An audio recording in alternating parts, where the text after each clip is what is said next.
Good afternoon, everybody, and welcome to the PGP podcast. Ready to make sure that we inspire like we do every single last day. Hey, Josh, the Watt Pro Principal, Memorial Pathway Academy in Garland, Garland, USA, with another awesome educators.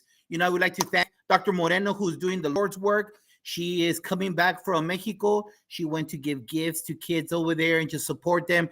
She can't be here with us today, but we know she's spirited. She tried to get logged in. That gives her the A for effort right there. But Mari, take care of yourselves, drive back safe, and then we'll see you next week with Jefe, Principal Cafela next week. But right now, the most important part is making sure that we are all in this together. I'm time stamping the podcast, but it's okay because this is a time when a lot of people become a little bit volatile. Our students start acting up, thinking that the semester's over, that the 9 weeks is over. No, it's not. And so it's those kind of things that we need that extra little motivation. And that's why we have this awesome panel of educators today to make sure, and I guarantee you will be inspired by the roundtable. If you already know who's going to be here today, you're going to be inspired. But before we get started, just to remember, we always start off the podcast with a chinchilagua moment. What does that mean? That is a Mexican game, Hispanics, and it's a Mexican game played where all your cousins line up. They all line up, and then they say, Chinchilagua y arriba boy, and they run and they jump on top. And they run and jump on top, and it's all fun and games. It's all fun and games until someone gets hurt. So it's fun and everything until someone gets hurt. Well, my moment and my thought today is this, and I don't have my wall to bounce stuff off with Dr. Moreno, but just keep this. 'Tis the season to make sure that right now we reflect on all the beautiful things that we had the first semester, and always remember that the glass is half full. Always assume positive intent. Because right now, as the nerves are a little bit frail, a little things, we're looking forward to being with our family, breaking bread again like we did in Thanksgiving.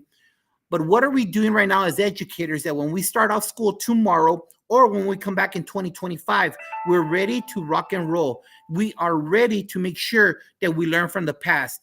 So take this time right now and saw, how did you make a connection with a kid? How did you make a connection with a parent, especially those special parents or those special students that know how to find that button? It's always crucial that we make investments in each student, that we put in that credit card of credit and make those positive phone calls. We greet the kids at the door. When they're wearing a shirt, hey, what does PGP podcast mean? Make a connection. Relate those different connections, posters, drawings, whatever it is, to their daily lives, because then you know what? You're not a math teacher. You become Mr. Tovar. And then that, during these times, you could use all that credit and ensure that you both stay together. Both that kid that pushes your button or that mom, hey, be proactive with that mom. That cheerleading mom, that special parent that you might have, make sure that you reach out to them, beat them to the punch with niceties. Beat them to the punch with something positive always. So we have a big panel, and some of them might need to take off beforehand. So I'm going to bring them on board, break from a little bit of our norms. We'd like to welcome our awesome guests right here. And if you are on the sphere, you've seen these beautiful faces, this awesome smiles out in the edu world, Twitter space, whatever. Everyone's going to the news side, whatever it might be, but we're all in this together. All of these individuals right here from across the United States are here to make sure that they provide you with some stories, some ideas to get you going right now towards December and starting off in 2025. So we're going to go around and introduce everybody before we get into the stories, because today's show, everybody out there, today's show is about sharing stories with you, because these individuals right here, they have made such beautiful connections, not only with students, not only with adults and educators, but with family members. And we need to share those and always remember that the glass is half full. The glass is not half empty. And these are the times that we need to reach into the archives and think of these awesome stories. So, hey, we're going to start off with Dr. Brandy. She got Brotherton. I was so used to Godino. I was used to say Godino. She's like, Josh, correct it, Josh. So everybody out there, and we'll start off with you. Please tell everybody the roles that you served in education. Which one was your favorite one? And please tell the audience, what are you currently doing? It's important to me that they know that you have the receipts. that you speak out of street cred. Because, you know, we've all sat in PDs and you're like, dude, when was the last time you did this? Do you have the receipts or you don't have the receipts? So it's crucial that we do that. So shoot, talk to us. All right. Good evening, everyone. Like Josh said, my name is Dr. Brandy Godino Brotherton, and this is my 22nd year in education. I started out at 22 years old as a high school social studies teacher, basketball coach, track coach. I was the head girls cross country coach for a lot of years at my 4,000 student high school. I then became the advanced academic coordinator at that school, was an assistant principal at that same school, was the associate principal of instruction at that Title I school, housing those 4,000 kids, and then moved over to be the principal at Alief Early College High School for the past 7 years. And now I am the director of advanced academics and post-secondary outcomes, all in the same district, school district. All of our 42 schools are Title I schools. We're a Title I district, which means that the majority of our students are economically disadvantaged. Their family incomes are $24,000 less a year. And my favorite role was probably being the principal of the previous school that I recently left, being able to truly see student achievement thrive, cultivate a culture that was beyond my dreams, and really just see teachers work magic with students who otherwise may have never even made it out of high school. So welcome, everyone. I'm so happy to be here. Thank you for having me. People might know you by another name. What might that be, ma'am? I don't know. I might or might not be the culture queen, but I don't know. If you follow her on TikTok, you saw what I'm talking about. Oh, and I would be remiss if we do not mention the honor that was bestowed upon you a couple of weeks ago. What was that? So my previous high school was named a 2024 National Blue Ribbon School through the Department of Education. And so we're super excited about that. All a result, not of just continuous review of data, right? That's a piece of it, but really just having this environment where teachers and kids and communities and families want to be a part of. And we then saw the results of student achievement. So very, very blessed to have received that. Woo! Receipts.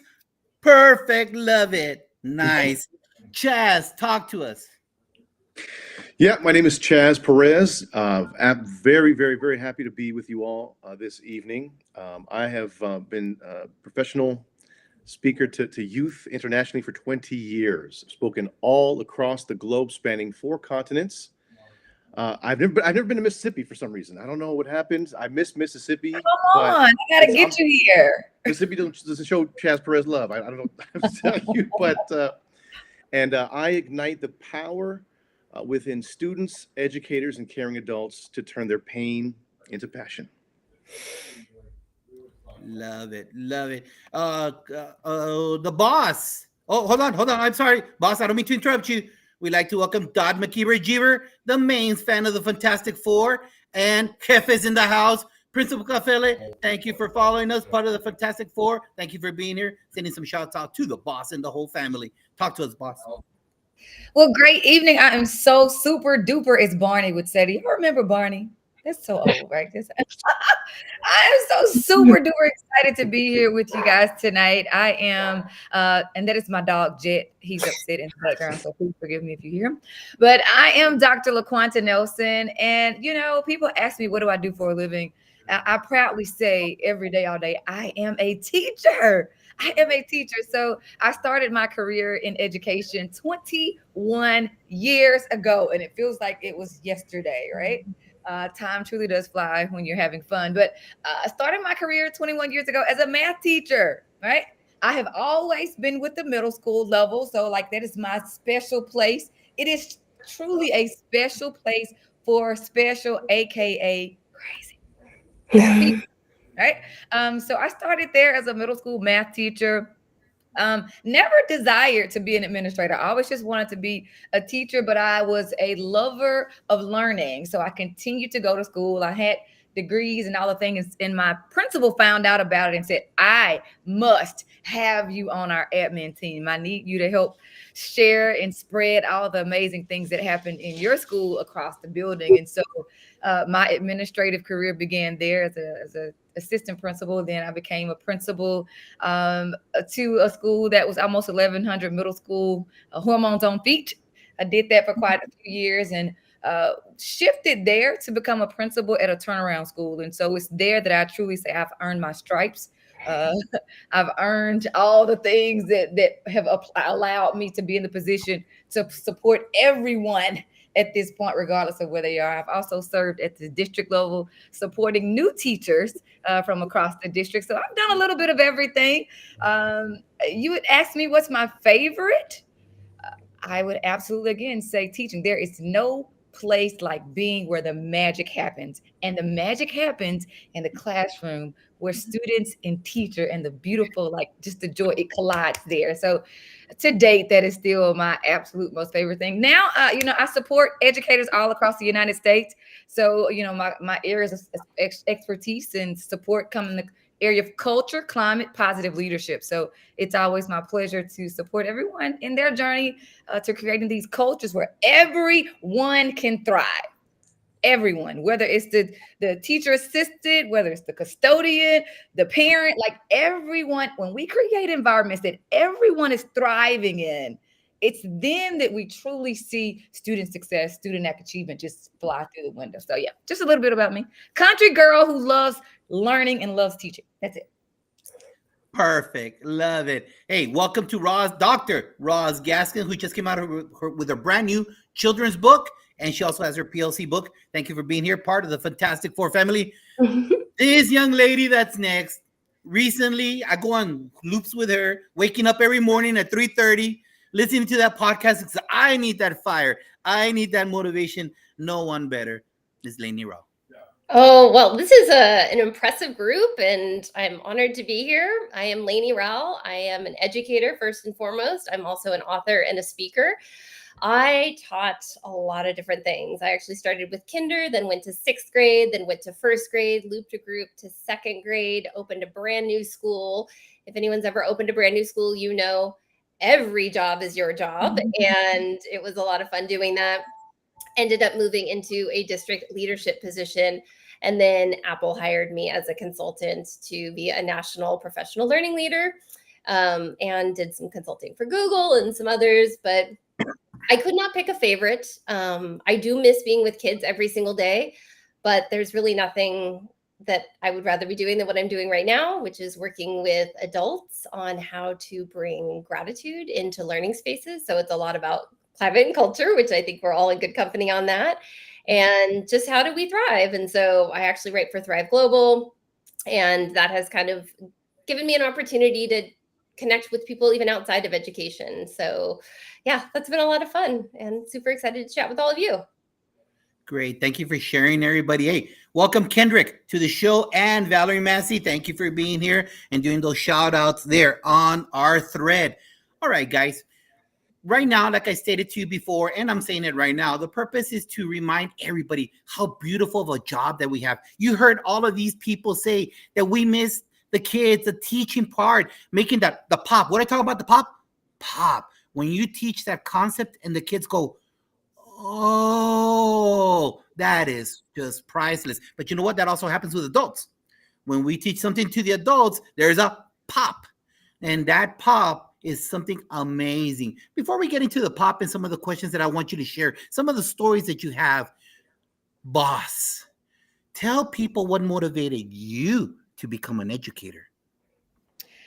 My 2nd grade teacher, Miss Nancy Jones, I will never, ever forget walking into her classroom. She was just a little bit about me. I'm a product of a single mom, grew up in poverty. My mother did not graduate high school, but she impressed upon me the importance of education, right? So it was a non-negotiable, like, you're going to have a better life simply because you're going to value education. You're going to go to that school and you're going to do what those people say, right? But she acknowledged that she had some gaps.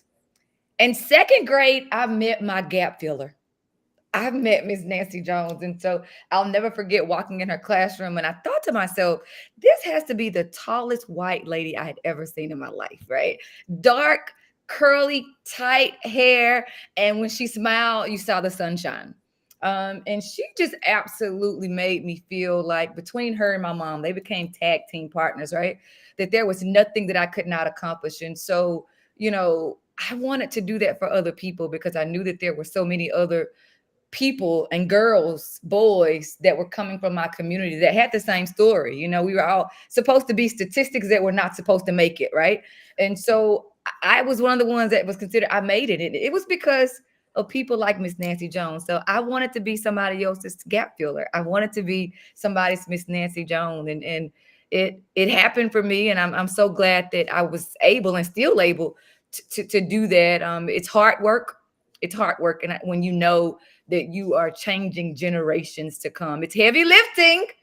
But when you keep it in mind, the gratitude, the magnitude, if you will, of what you're doing, you do it with gratitude, Raul. And so it's great. So yeah. So what motivated me was to be the change that I had benefited from.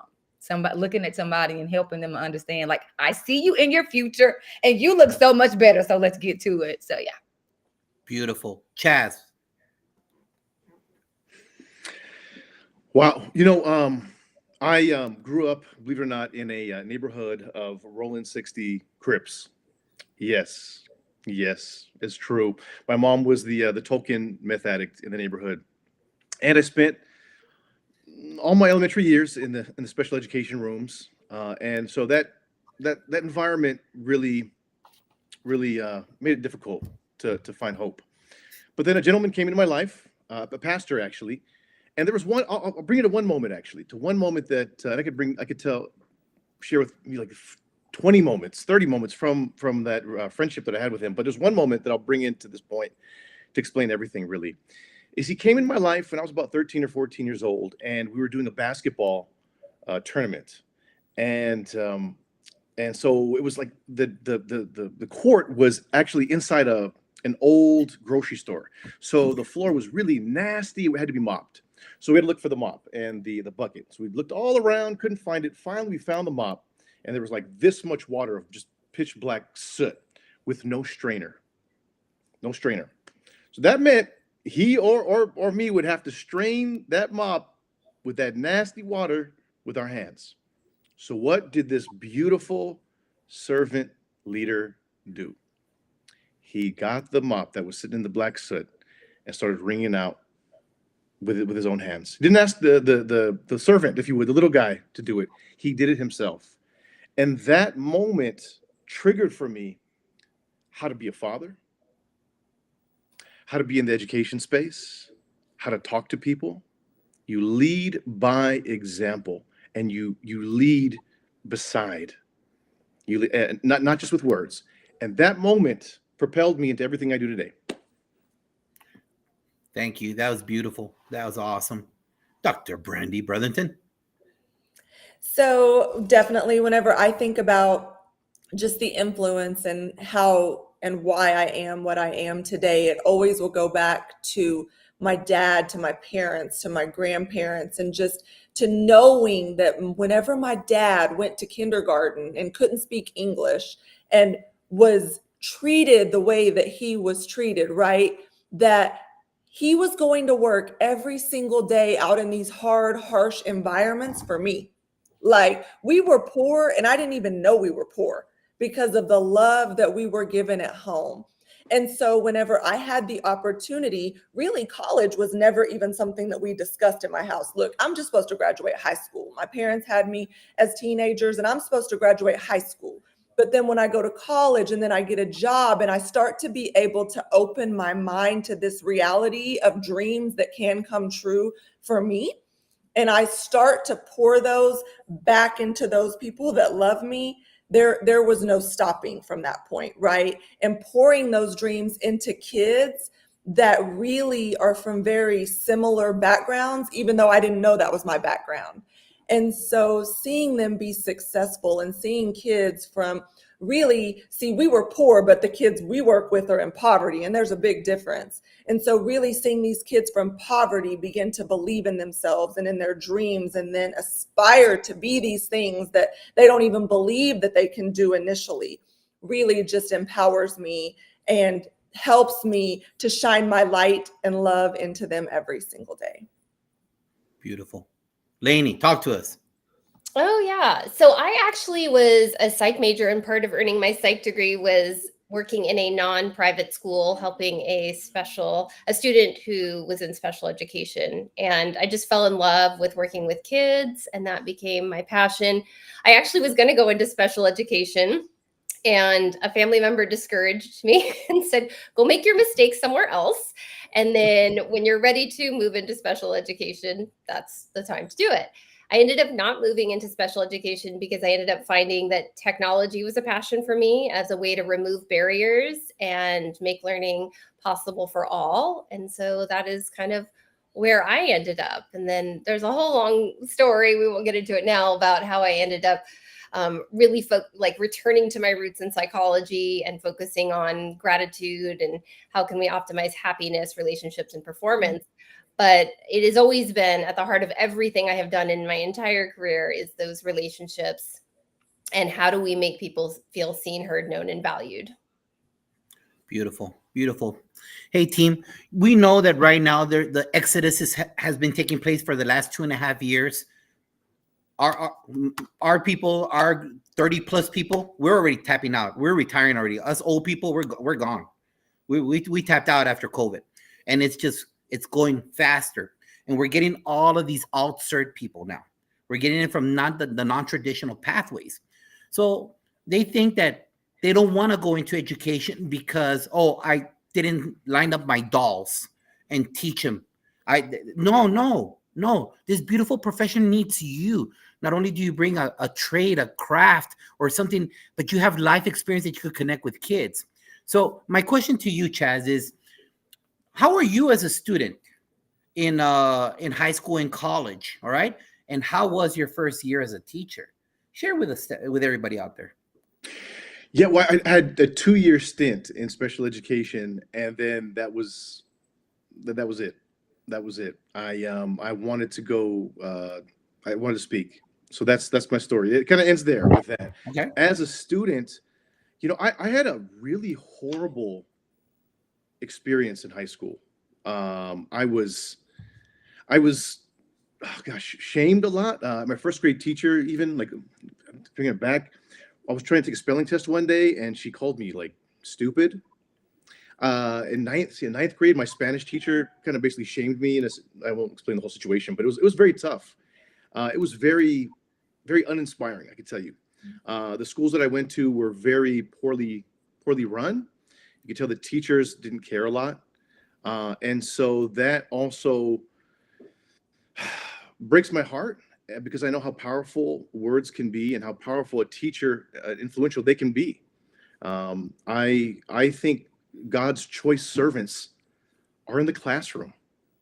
I preach that all the time. And so, especially if you look at parental coldness, mass parental coldness, I travel the country, and do you know the main thing that I hear from students? The main thing that I hear from students is they tell me that they cannot remember the last time that they were hugged. Let that metabolize for a moment. So no one's trying to ask a teacher to be a parent, and I understand that nobody's trying to hear that. But what I'm saying is that a teacher on one side, because of the situation with the parents, checking out psychologically and emotionally, that's obviously bad for the teacher. But then there's a flip side to that the teacher can step in and actually become tremendously influential. So there you go. Thank you, Chaz. It's very true what you just said. Lainey, talk to us. Sorry, I have some background noise here. What would you like me to talk to you about? No, you're good. Don't worry about it. How were you as a student in high school? Oh gosh, that's right. That was the question. Okay, so I was I was actually really listening to you, Chaz, but I forgot what the question was when we all started with it. I was a terrible student. Oh my goodness. Like, not behaviorally, but I could not have cared less about academics. I phoned everything in. I was an athlete and a cheerleader, and I did whatever the minimum was so that my parents didn't take me out of sports, or so that the school didn't take me out of sports. But that was really what I was there for. I was there for the social. And it wasn't that I didn't have great teachers. I had great teachers, but I just really didn't have that connection to school the way that some people just naturally did. So that's probably part of why, even before I went into the work I'm doing now, I was always focused on how do we build those relationships with kids? How do we make them feel connected, even when they don't necessarily want that? And so, yeah. Got it. How was Not your a first model. year? How was your first teacher? Your first year in teaching? It was great. I really loved teaching. I mean, I taught kindergarten so long ago. I had 4-year-olds. They were just the wee little ones. It was so sweet. I got lots of hugs. I really loved working with the super littles. And then I always joke, like, my next grade was 6th grade, and I kind of feel like the behavior wasn't like that different. I was still kind of saying, like, don't lick each other and don't do weird things and all of that. So there was a little bit of similarity. I think once you hit adolescence, it's kind of like learning how to be a human all over again. But yeah, it was always really important to me to try and remove the barriers so that people could feel successful, whatever their barrier was. And we all have barriers, we all have challenges. And so, again, that was kind of one of the reasons I didn't go into special ed specifically, is because I wanted to see, well, what are the ways that we can remove barriers for all learners? Beautiful. So they moved you from kinder to 6th grade from one year to the next year? I moved myself, actually. Oh, okay. There you go. There you go. I'm going to try this out. Yeah. So, and then I did go back. I did go back to 1st grade. But yeah, it was usually about just wanting to try new things. And so, yeah. Perfect. The boss educator. As I mentioned, and I love that Dr. Brotherton said that, like, there is this assumption that if you grew up poor, you understand poverty in 2024 and what our kids, I promise you, it is so, it's different, right? And I think that I had a slap in the face with that my first year in my turnaround school. You think, okay, yeah, I grew up poor, I grew up just a single mom, I grew up like all the things, but then you meet people who check those same boxes, but their experiences are so drastically different, right? And so as a student, I told you my mama said, go to that school and do what those people are saying, right? And so I always just loved reading. I loved learning. And so I was a pretty good student.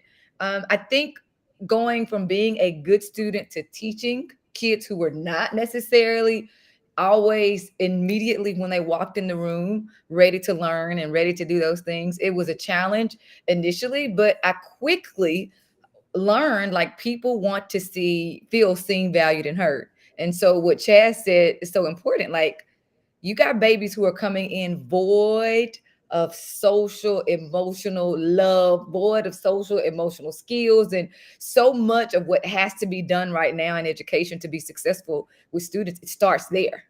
It starts with the social emotional learning, and as the adults, us being able to activate and increase our EQs, right? So that we are clear on where we are with our emotions and how to manage, and then helping our students be able to do that too. Because what I know for sure, Rita said it best, like, kids don't learn from people they don't like. People don't like that statement, and it's hard to chew as an adult.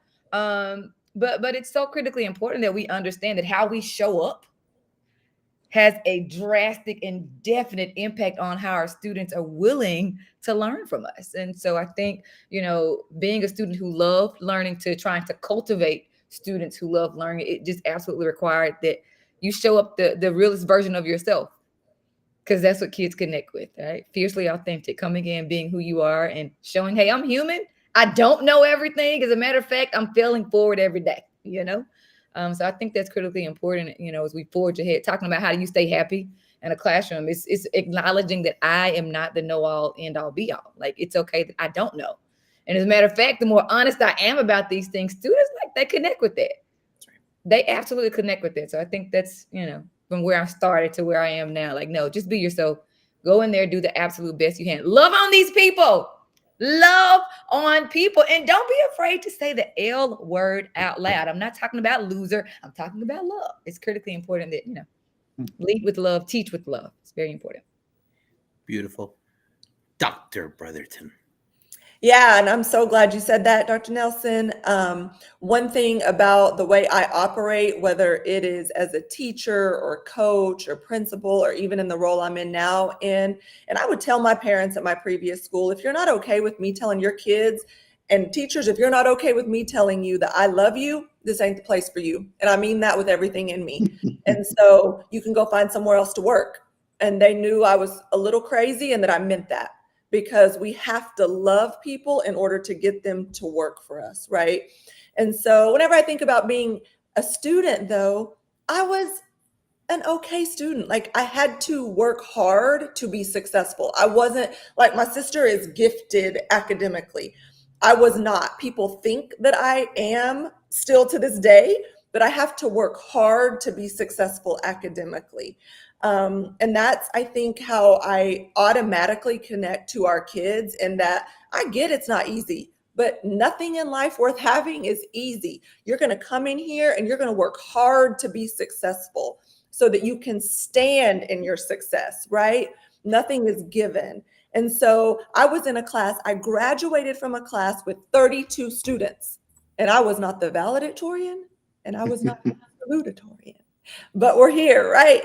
And so I think that just being this very average student who excelled academically because of hard work helps me connect with my kids and to help them to understand, look, if Dr. B can sit here, I know what you see, you think one thing, but I'm telling you, there are a lot of struggles along the way to success, right? And so really being able to work with kids and with teachers and help them believe in themselves when they really don't believe in themselves really goes a long way. So true, so true. And let's segue into what you all do right now. And just for everybody out there, as education, it's one of those things that we don't like talking about the things that we do. We really don't look for the pats on the back more often than not. We don't look for that. It's good to be recognized, to give the knuckle and thank you very much. But my question to all of you, starting off with you, Lainey, is this: right now, your current role as a speaker, all right, as an author, you've touched an adult's life. You've changed their trajectory one way or the other, because I hear it. I hear it at 3:45 in the morning. I hear those things. And so my question to you is, and this goes to everybody else right now, with your current work right now that you're doing, tell a story to the audience of someone, an adult, that came up to you and said, because of you, because of this, and they let you know the why. Lainey. Oh my goodness. That's such a hard question to answer, because you're asking me to pat myself on the back, and we don't like to pump our own tires, especially as educators. It's the story. It's the story. Share the story. It's going to be a very quick story, but I'd like to finish it off by sharing something about happiness. And so I would just say that, when you put your work out there as an author, it's super scary, because you don't know if anyone's going to like it, if it's going to resonate. I mean, I can see it. Dr. Nelson's showing the face, like, oh my gosh, it is the most vulnerable thing I've ever done in my entire life. Aside from putting out humans into the world that I grew in my belly, and like, hopefully they turn out good too. But it is the scariest thing in the world. And when people take the time, and this has happened on a few occasions, to write me an email and say, I keep your book by my bedside so that I can reread it, and it brings me back to the joy of teaching. It brings me back to this work that I do. When that happens, like, I'm just getting goosebumps just thinking about some particular people who've done this to me, done this for me in such a special way that, like, really, really just touches my heart and just makes me feel like it's worth putting yourself out there if it helps one person. And to have that happen multiple times. And then I just want to say really quickly, like, this show is about happiness. And I just thought it would be worth mentioning, like, what is the definition of happiness? I mean, if we look at what the social scientists say, it's happy in your life and happy with your life. And so happy in your life, like, you're having positive emotions often. happy with your life from like a metacognitive, like I can step back and look at my life and say, this is a good life. And I feel like as educators, we get a head start on that happy with our life because we're in this profound profession where we get to have these impacts that last potentially generations. And so I think that's one that like I hope people lean into as they hit those difficult times, because we'd like to be happy in our life and happy with our life, but maybe it won't be both things at once. And so there are things we can do to be happy in our life too. But I hope that as educators, we can find some peace and joy and gratitude in the fact that what we do makes a difference. Beautiful. Chaz, talk to us. Yeah, I'll kind of give it was more of a situation. I was in New Mexico early last month, and a middle school brought me in. They were having fights every single day, and so we broke up the sessions in three sessions, and so it was the 8th graders' turn right before lunch. And I always encourage the kids to come talk to me afterwards, depending on the time, maybe just like 5 or 10. But and so I did exactly that. And they have a high homeless population as well. And it was just, so I did that. I invited the kids to come talk to me. I said, I got time for 5. So 5 kids rushed up. And then I'm wearing like a kind of a beige jumpsuit a little bit. And I talked to the first kid, and then, he's crying a little bit. I give him a hug. My shoulder gets a little wet on over here. And then another kid joins the 5, so there's 6 kids. And then 5 more kids come. And then out of the 200 kids in the auditorium, more than half of them got in line. And I was there for 2 more hours, holding and weeping with kids. Both of my shoulders were wet, had circles of tears on them, administering what I call mental health first aid.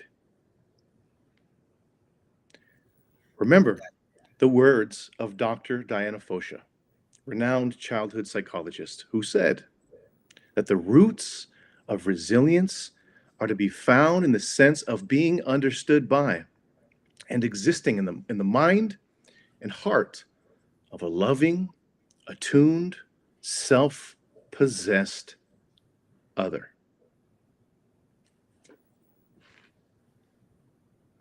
Let that absorb. Let that go in there. Dr. Brotherton. Yeah, whenever I think there's so many moments of just deep breath, right? Like Chaz is saying, where you just really have to keep yourself together because of our kids. And for me, there's so many moments that I could speak about, but one specific moment, one of my kids, Miguel, I receive an email from the Texas Education Agency for one of our regional convenings, and it asks that I come and keynote the session for them. And I'm like, yeah, that's fine, but like, why are you reaching out to me? And they want me to speak on the power of mentorship. And I said, oh, yeah, that's fine, but like, how did you get this topic? Like, what's the connection? And they said, well, one of your students, Miguel, who graduated years ago, like not last year or the year before, like 5 years ago, he emailed us and told us that he knew that this conference was coming up and that you were the most influential adult in his life. And like Miguel, like I was cool with Miguel, but I didn't know I was that cool with Miguel, right? And so I think back to this story of he and I in the back hallway of my school, and he was going to go to Bowdoin University on a full ride scholarship, and he'd never been. And whenever I asked him, like, are you going to go visit? Like, are you crazy? You're going like 18 hours away. You've never visited. He said, no, it doesn't even matter right now. Like for me and my family, I have to go. Right. And so I'm like, man, I'm going to buy this kid a plane ticket to go, and I have to do that. Right. And so I come home, I talk to my husband, we're going to buy this plane ticket. He comes to me the next morning and he was like, Dr. B, like they're going to scholarship my plane ticket. I was like, oh, thank you, God. Thank you, Lord. They're going to pay this $800 plane ticket. But no, in all seriousness, they did pay it. But In that moment, we stood in that back hallway of the school, and he looked me in my eye and I looked him in his, and I said, Miguel, because of the choices you're making right now, your kid will never have to worry if they can go visit the college or university of their dreams, because you'll be able to provide financially for your child because of the decisions you're making today. But really, I think it's just the legacy that we are able to leave for our kids and for our teachers. And legacy, you know, that's not how I make people feel or how they will feel about me when I'm gone, but how they live differently because of the contact and the observation that they had, how their lives are different because I was in it. Beautiful. The boss educator.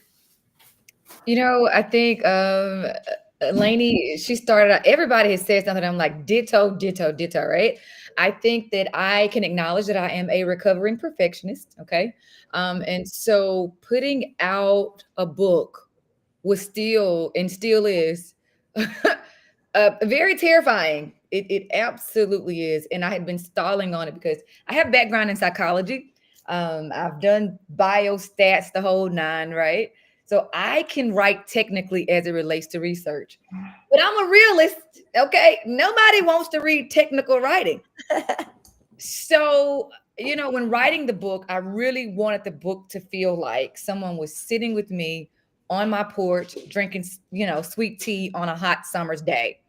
And so it was tricky because, you know, I really wanted to feel that way, but I also wanted you to learn the research and to know all the things. And so it was just really difficult. I stalled, I stopped, I stalled, I stopped. But I say all of that to say the first day that I had books in hand, I was keynoting and they wanted me to bring books. With tears in my eyes and trembling in my hands, right? I'm giving these books out because I'm like, oh my God, it's out there at this point.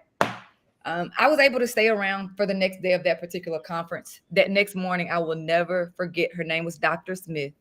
She runs up to me and like doesn't ask for a hug. You know, most people say, hey, are you a hugger? Like it wasn't an ask. It was immediate bear hug. She flips open the book. Half of the book is already highlighted, right? And she's like, I could not go to sleep last night. She was like, oh my gosh. She said, you have no clue. I was ready to submit my letter of resignation. I was ready to submit it. I read this. You have no clue how much I needed this. This is poured into my soul. And so we stand there, we're crying, right? We're just boohooing. That's probably recent, not recent, you know, the book has been out a couple of months now. That's just one example of how you have to get over yourself in education. It is not about you. And I think that day I was slapped. I was crying because I was overjoyed, but I also was crying because like I have been stalling on helping people with this imperfect, you know, piece of work, you know, that I know is intended to help people along their way. That was that. You know, recently I have 3 of my principals who are all female and very male dominated spaces were named administrators of the year, you know, and to get the calls and to say, I could not have done this if you'd not been by my side. You know, those are great, but there is nothing that compares to being in Walmart and you see somebody running towards like 90 miles per hour and they have like kids in tow and families in tow, right? And they say, oh my God, you look just like you did. And I'm thinking, no, I don't. You're so sweet and so kind, right? But the kids that, you know, were in your office every other day because they were trying to figure out how to do life, right? They were trying to figure it out and they come to you and they say, I couldn't have done it without you. And I'm proud. And y'all look at my husband. Look, this is my husband. These are my kids. Y'all look, this is my principal. This is my principal in middle school. She saved me. You know, those are the reasons why we do this thing, because again, it's not about you. And I'm talking to somebody out there, okay? Get over yourself. There are people who need exactly what you have to forge ahead in their life. And so we're so grateful. I'm rich. I'm not rich financially, right? We're educators. But I am so rich in my ability and the things that people have poured back because of what's been given to me. You know, you just can't quantify that thing. And so to everybody that's figuring out, like, how do you stay happy? You remember that it's bigger than you and the work that we're doing. I can say this because I work for myself, right? This is God's work. It's God's work, right? You're his hands, you're his feet, you're his heart. Every day we get the opportunity to help others live a better life through education. On a Sunday, you could say that as much as you want, lady, especially on this platform. I'd like to welcome El Profesor Sherrard Laws. Thank you for being here today. And Melissa Jones Chunu from Oklahoma. Thank you for being here, part of the Fantastic Four family. And speaking to the panel right now, you know, as I stated to you, this is the time of year. And in March, I'm going to try to set up another similar show where the nerves, state testing is around the corner. We just finished retakes right now in Texas, right, Dr. Brotherton? We just finished those retests. And people just want to go home. They want to go spend more money just to get it off their chest, buy gifts. What advice, what suggestions, what quote, what something will you give out there to our current educators to say, hold on tight, baby. You got this. What can you tell them right now as we're about to finish off 24 and start strong on the 25? Chaz. Take your thoughts captive. We all know where the origin of that is. Take your thoughts captive and make sure that you're doing your best to stay in the right emotional domain. Now, I will extrapolate just a little bit on that. Being negative is our first nature, right? But you have to remember that the thing that carries us into emotional domain more than any other factor is our thoughts. There's other factors, certainly there is. But imagine if I told you, for example, if recently there was a young girl, she was at a party and she apparently got drunk and she went home and she mowed down a young family. Right? What if I told you that recently there was a doctor, a very old man, found in a bad neighborhood with a very young girl in a car? That would take you to the emotional domain of anger, irritation, and judgment. Yes or yes? Now, what if I told you, though, that young girl that mowed down that young family, actually, what happened was she was at a party and a stupid boy put something in her drink and made her incoherent and tried to violate her, but she escaped. So she went into her car as fast as she could to feel safe in her father's arms, because she was incapacitated, really. And so she accidentally killed that family. And that old man, that doctor who was in that car with that young girl, was pleading with his daughter to come back home. Transformation happens when we rewrite the story in our mind. What story are you telling yourself? Let me say it a different way. I'll wrap it up in 45 seconds. Has anyone ever stabbed you in the back? Has anyone ever walked out on you? Has anyone ever wasted years of your life? Not really. Not really, not truly. Nobody ever really stabbed you in the back. Nobody ever really walked out on you. Nobody ever truly and really wasted years of your life. That's not even what really happened. What really happened was that time and providence lovingly removed somebody who could not be a part of your beautiful and abundant future. Transformation happens when we rewrite the story in our mind. As Jim Carrey always says, life doesn't happen to you, it happens for you. Make that switch, and better days, you're going to find yourself in a happier emotional domain. Perfect. You want to jump in there, boss, real quick? You know, I think my advice to people at this time of the year is to remember that you, in your essence, in your being, are enough.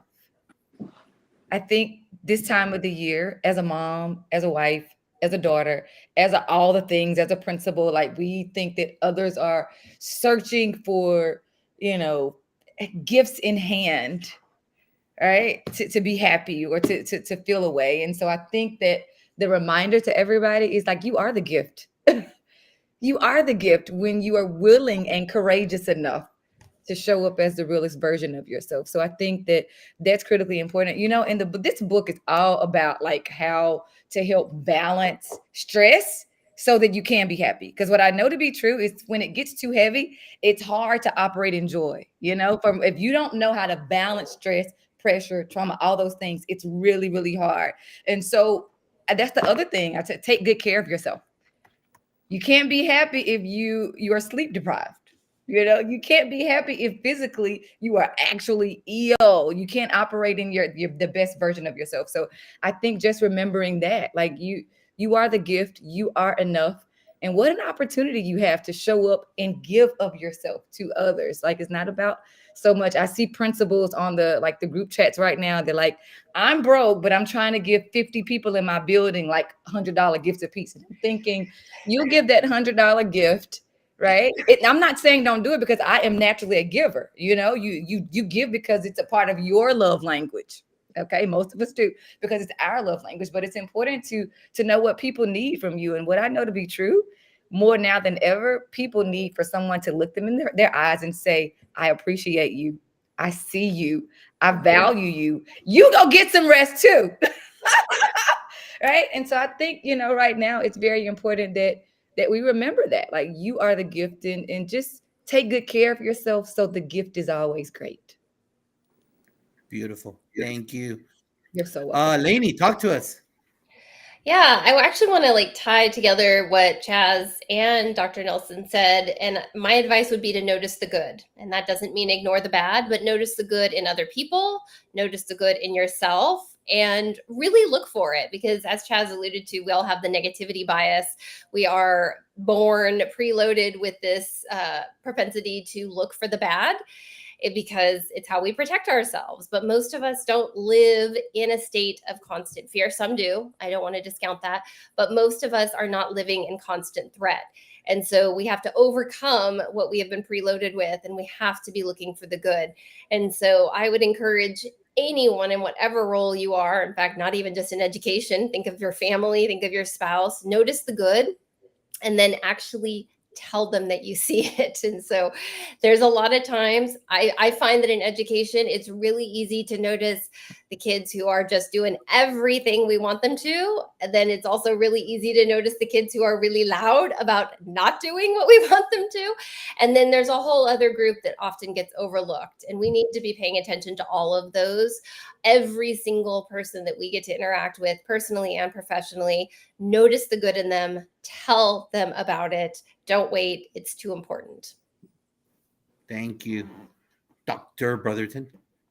Yeah, I'll piggyback off of what everyone else has said, but really just understanding that we are the reason that our kids get up and come to school in the morning, and understanding the power in our calling, the power in our assignment, and that when it gets hard, we have to lean on each other. Like, we're not in this together. And to whom much is given, much is expected, right? And so if we can lean on one another, if we can find joy and find love and find happiness and the rewards that we know will come from this calling that we're in, from this assignment that we're walking every single day, we can make it to the break, right? And understand that while we're anxious for this break, a lot of our kids are not, because they're losing the only stable adult in their life for the next 2.5 weeks. They're losing the only meals that they eat for the next 2.5 weeks. They're losing the only love and light that they see for the next 2.5 weeks. And so there are reasons behind the behavior that will break your heart if you know them, not cause you to react. So just check your emotions and know that showing this love as we lead up into the holidays is all our kids really need. Perfect. So beautiful. All of you, just so beautiful. And you know what? It's kind of like a similar question, but not really, because now we're about to go into the mode. And not a lot of our team members, they also have the obstacles. We know that. There's a lot of our team members in the classroom that go through separations or were in separations during this time. They lost a loved one, and they're thinking the holiday season, and it affects them in the classroom, right? And so right now, that's a big thing that we don't talk about. We don't talk about the loss. Insert your type of loss for the adults. And, people regroup. New year, new me. You see all those things, the word of the year or the phrase of the year, so on and so forth. So what do you suggest for 2025? Around the corner, Now that we've had the time off, we had time to reflect, we saw how the first semester was, what would you tell Educator X? What would you tell Josh about 2025? Chaz. Lock in. It's time to go all in with your calling. And as it's been said many times here, love first, teach second, and just live by it and know that your words matter. And there's power in life and death on the tongue. And as you alluded to again, Josh, just a moment ago, and Dr. Brotherton as well, understand kids' behavior in terms of attunement, right? All behavior has a reason. And it's annoying, it's crazy, but they could have gotten beat up or punched in the stomach or haven't had a real hot meal at home for like a week. And so you got to keep that compassion lens on as much as possible. But then, as Dr. Rowell said as well, that self-care, which is the critical piece, right? If you're empty, you ain't pouring into nobody, no how. If you're not sleeping well, you're basically useless, right? Sleep is absolutely massive. Go to bed at a reasonable time. I know working out, I don't want to preach working out too much, but like, hey, listen, we know that working out elevates your mood. So I don't know, maybe it's time to join the gym and take it a little more serious. Maybe it's time to lock in, because you have lives that are hanging in the balance. I can't tell you how, and you guys could all tell the stories as well, how many situations where teachers saved kids' lives. You absolutely are powerful beyond your imagination. Lock in. Beautiful. Lainey, 2025. I have her on my mind because I just interviewed her, but if you haven't read the book Happier Hour by Cassie Holmes, I highly recommend it. And what I love that she says is the real answer is not about being time rich, it's about making the time you have rich. And I think as we're going into a new year, we start to think more and more about time and what we feel is the lack of it. And I just think that when we can stretch the time that we have by really focusing on what are our priorities, what do we need to really make sure of? I will tell you, full guilt here, like I, as a new teacher especially, spent way too much time on bulletin boards. Like, it is nice to have a nice classroom, but it was at the cost of relationships, of family. Like, there were other more important things. And so I would say it's kind of like we've heard that mayonnaise jar metaphor, right? It's like you put the golf balls in first, and then you add the pebbles, and then you add the sand. If you put the sand in first, you won't have room for the golf balls. And the golf balls represent the big important things in your life. So put the golf balls in first and really be thinking about that. Again, I just have time on my mind because I got to interview Cassie. So if you listen to that episode, Josh, you can think back to this conversation we had. But I really think it is about making the time you have rich. Beautiful. Dr. Brandy Brotherton. Show up for people. Show up for yourself. Show up for those that are on your team. Show up for our kids. And really operate in this space of love and accountability. I think we so often try to separate the two. It's hard to hold people accountable if you love them too much, or if you love them too much, now I can't hold someone accountable because they're going to walk all over me. And I don't believe in that. I believe that with adults and students alike, if you love them, holding them accountable makes life so much easier. And whenever we walk this tightrope of love and accountability, that's when we can start to see magic happen in our schools. Awesome. And we're ready for closing the show down. Lainey has to go do motherly duty, so we're going to hit her up first. And that's all good. You know what? I want to thank all of you for being here. You know, the boss she has a podcast. So after this, go check her out. And thank you, because your words, because you have the experience. We started off the show by showing that you bring the receipts. These are awesome individuals that are being followed throughout the country, if not the world.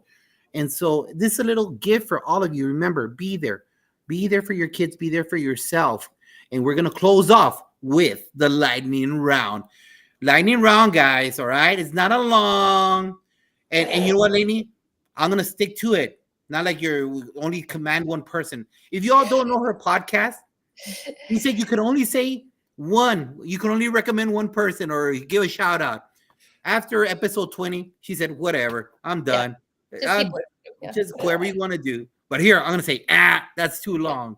Fair. Lainey Rao. So here we go. Give advice to a new teacher. I would go back to the advice I gave earlier. Notice the good in others. Perfect. Read a note, an email, a text from a teacher or student that inspired you. So I had a couple years ago, this was just like so beautiful that I'm sitting at a conference getting ready to speak, and my daughter's teacher texts me and she says, I just want to know you to know I overheard Kendall offering help and support to a student that was struggling. And the fact that this teacher took the time to text me about that, I was just so moved. Beautiful. Send some flowers to a current educator that inspires you. Okay, well, that one was Danielle Zankich. I'm going to give another one. I gotta hit up my kids' teachers with love. There's so many good teachers out there, but I want to give a shout out to Tracy Garton, who actually had my son for 2 consecutive years, and she showed him so much love, and it was a really special bond that they had, and she was just an amazing teacher. Been really blessed to have a lot of amazing teachers, all amazing teachers. You know tons of people. Name one that people should follow on social media. Dr. Laurie Santos. She is a professor at Yale, teaches the most popular course in the history of Yale on the science of happiness. She is also the host of the Happiness Lab podcast.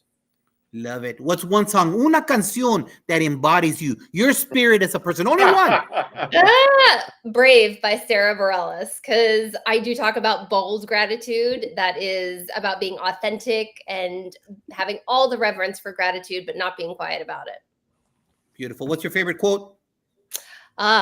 It is not happiness that makes us grateful. It is gratefulness that makes us happy. Brother David Stendhal-Rast. What's your favorite cheat food or sweet? In-N-Out, double, animal style, no grilled onions. Bingo. What's your favorite TV show or book? Gosh. Okay, I'm going to go book nonfiction. I already referenced her, Happier Hour by Cassie Holmes. And then TV show, I'm going to go fiction, anything Hallmark. I don't want to hear the hate. There is enough uncertainty in this world. I want to know it's going to be a good, happy, peaceful ending. And she does love those Hallmark movies. How can people reach out to Lainey Rao? I am Lainey Rowell across the web, LaineyRowell.com, at Lainey Rowell on the socials. I am mostly on Instagram and X and LinkedIn. What's the name of your podcast? Tell everybody. Evolving with Gratitude. And I have some amazing guests coming up. I just interviewed Angela Duckworth. Nice. That was really fun. I'll be there. Thank you for being here. We know you got to go do mama duties. Thank you very much, Lainey. God bless you. Have a great Sunday. I see you with the Hallmark movies. Take care, everyone. Bye-bye. Chaz, here we go. Listo. Give advice to a new teacher. Love first, teach second. Read a note, an email, a text from a teacher or student that inspires you. I recently heard a student say they felt sad because they felt sad. They felt sad because not every student will get to experience what she just experienced. Got it. Send some flowers to a current educator that inspires you. I wouldn't send flowers to a dude, really, but if I something equivalent, there's a guy named Jason Upton. He was my daughter's middle school math teacher, and actually my 2 other sons' math teacher.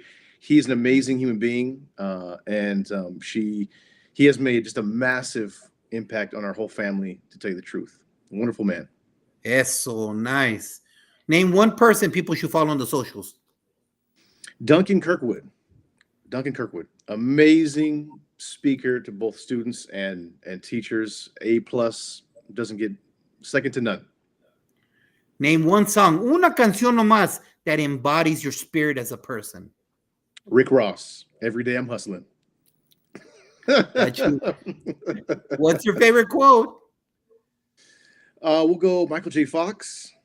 I have found with gratitude that sustainable joy is possible. Nice. What's your favorite cheat food?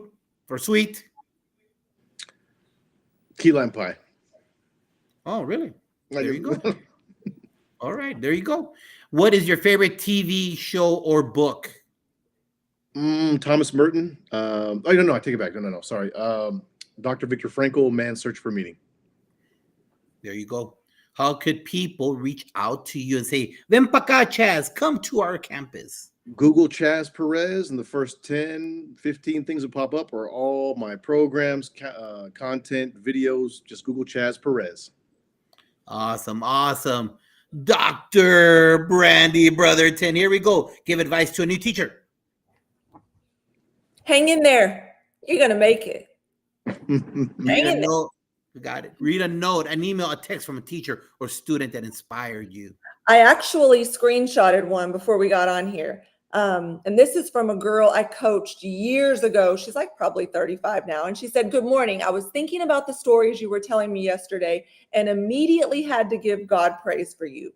Thank you for your contributions in my life. You truly taught me how to overcome adversity, which was so necessary because hardships are forever constant in this life. You taught me things about myself I didn't even know I possessed. You saved me. Most coaches would have let me quit, but thank God you weren't most coaches. I'm even more amazed at God because he knew you were exactly what I needed at that time, although I couldn't stand you sometimes. LOL. I just wanted to give you your flowers while you're still here. Thank you for allowing God to use you. I can't fathom all of the young ladies and men you've impacted throughout A-Leaf. You're an incredible woman and I love you." Yes, so love it. Well, speaking about sending some flowers, send some flowers to a current educator that inspires you. Yeah, I'm going to send them to one of my best friends in the world who also happens to be one of the smartest and best educators and people that I know, Dr. Alicia Kerr, Dr. Crazy. She is a principal in my district and she works with our most at-risk kids and has the power of transforming their lives every day. Oh, give her my name so she could come on the podcast. All I right. will for sure. It's one person, no más una, that the people should follow on social media. Steve Gutzler.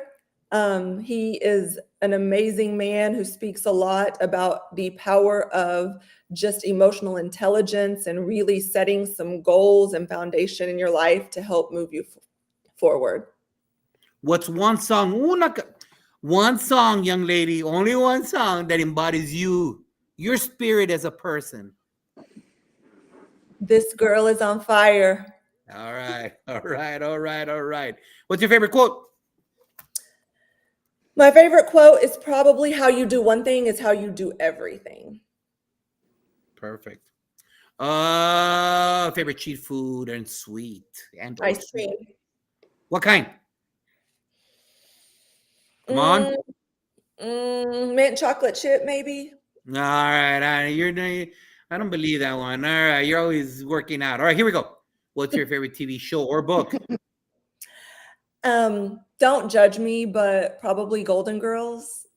I don't watch very much TV. No one judges. Hey, we I said wanted to Hallmark. lie. I wanted to lie on that one, but I just can't. We said Hallmarks for Lainey, so that's fine. No worries about that. How can people reach out to you and say, "Hey, I want to learn more from you"? Absolutely. On Instagram, I'm Brandy Brotherton. On X, Brand Brotherton. The Culture Queen LLC.com. Culture Queen on Facebook. Awesome. Thank you, everyone, for being here. We know we had guests that had to take off and do other things on Sunday, but we want to thank everybody for being here today. We really appreciate you. The fire does not stop. Next week, we got Principal Cafele, and after that, we got another roundtable of awesome, inspirational people to close off 2024. And then at the turn, 2025, we got our brand new authors. We have Martin Silverman and Todd Bloomer, who just wrote a book about their experiences in the classroom, outside of it, everything together. But all this can't be done without you. Thank you for giving us some of your time, either tonight or hearing in a rebroadcast. Like it and share it so that other people can take this magic, take these words from these beautiful educators and inspire you both in December and 2025. Say goodbye, everybody. Goodbye.